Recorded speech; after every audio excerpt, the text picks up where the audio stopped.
ಆಗಾಗ್ಗೆ ನಾವು ಬರ್ತಾ ಇರ್ತೀವಿ. ಈಗ ವಿಶೇಷವಾಗಿ ಲೋಕಸಭಾ ಚುನಾವಣಾ ದೃಷ್ಟಿಯಿಂದ ನನ್ನ ಮಗ ಹಾವೇರಿ ಲೋಕಸಭಾ ಕ್ಷೇತ್ರದಲ್ಲಿ ಸ್ಪರ್ಧೆ ಮಾಡಬೇಕು ಅಂತ ಹೇಳ್ಕೊಂಡು ಭಾರತೀಯ ಜನತಾ ಪಾರ್ಟಿಯಿಂದ ಆ ತಾಯಿ ಹತ್ರ ಪೂಜೆ ಮಾಡಿ ಬೇಡ್ಕೊಂಡಿದ್ದೀವಿ. ಅವ್ನು ಚುನಾವಣೆಯಲ್ಲಿ ಗೆಲ್ಲಿ ಏನಂತ ವಿಶ್ವಾಸದಿಂದ ಇಲ್ಲಿ ಬಂದಿದ್ದೇವೆ. ಅವನಿಗೆ ಟಿಕೆಟು ಸಿಕ್ಕು ಚುನಾವಣೆ ಗೆಲ್ತಾರೆ ಅಂತ ನಂಬಿಕೆ ನಮಗಿದೆ. ಅದಾದ ನಂತರ ರಾಜ್ಯದಲ್ಲೂ ಕೂಡ ದೇಶದಲ್ಲೂ ಕೂಡ ಭಾರತೀಯ ಜನತಾ ಪಾರ್ಟಿಯ ಅಧಿಕಾರಕ್ಕೆ ಬಂದು ಮಾನ್ಯ ನರೇಂದ್ರ ಮೋದಿ ಪ್ರಧಾನಮಂತ್ರಿ ಆಗಲಿ ಅಂತೆಲ್ಲ ತಾಯಲ್ಲಿ ಪ್ರಾರ್ಥನೆ ಮಾಡಿದ್ದೀವಿ. ಪರಿಸರ ವೈರಲ್ ಆಗ್ತಾ ಇದೆ, ಅದರ ಬಗ್ಗೆ ನಾನು ಚರ್ಚೆ ಮಾಡೋಕ್ಕೆ ಹೋಗಲ್ಲ. ತಾಯಿ ಹತ್ರ ಬಂದು ಒಳ್ಳೆಯ ಅಂಶಗಳೇ ನಾನು ಮಾತಾಡೋಕ್ಕೆ ಇಷ್ಟಪಡ್ತೀನಿ. ಕಾಂತೇಶಂಗೆ ಟಿಕೆಟ್ ಸಿಗುತ್ತೆ, ಅವ್ನು ಚುನಾವಣೆಯಲ್ಲಿ ಗೆಲ್ತಾನೆ, ಮೋದಿ ಪ್ರಧಾನಮಂತ್ರಿ ಆಗ್ತಾರೆ. ಸರ್ ಹೇಗೆ ಕೇಂದ್ರ ನಾಯಕರು ನಮಗೆ ಅಂದರೆ ಬೆಲೆ ಕೊಟ್ಟಿಲ್ಲ ಅನ್ಸುತ್ತಾ? ಏನು ಆ ಥರದ್ದೇನಿಲ್ಲ. ಆಗಾಗ್ಗೆ ನಾವು ಬರ್ತಾ ಇರ್ತೀವಿ.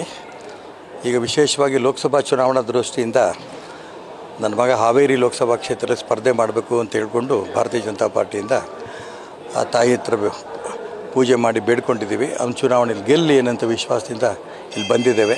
ಅವನಿಗೆ ಟಿಕೆಟು ಸಿಕ್ಕು ಚುನಾವಣೆ ಗೆಲ್ತಾರೆ ಅಂತ ನಂಬಿಕೆ ನಮಗಿದೆ. ಅದಾದ ನಂತರ ರಾಜ್ಯದಲ್ಲೂ ಕೂಡ ದೇಶದಲ್ಲೂ ಕೂಡ ಭಾರತೀಯ ಜನತಾ ಪಾರ್ಟಿಯ ಅಧಿಕಾರಕ್ಕೆ ಬಂದು ಮಾನ್ಯ ನರೇಂದ್ರ ಮೋದಿ ಪ್ರಧಾನಮಂತ್ರಿ ಆಗಲಿ ಅಂತೆಲ್ಲ ತಾಯಲ್ಲಿ ಪ್ರಾರ್ಥನೆ ಮಾಡಿದ್ದೀವಿ. ಪರಿಸರ ವೈರಲ್ ಆಗ್ತಾ ಇದೆ, ಅದರ ಬಗ್ಗೆ ನಾನು ಚರ್ಚೆ ಮಾಡೋಕ್ಕೆ ಹೋಗಲ್ಲ. ತಾಯಿ ಹತ್ರ ಬಂದು ಒಳ್ಳೆಯ ಅಂಶಗಳೇ ನಾನು ಮಾತಾಡೋಕ್ಕೆ ಇಷ್ಟಪಡ್ತೀನಿ.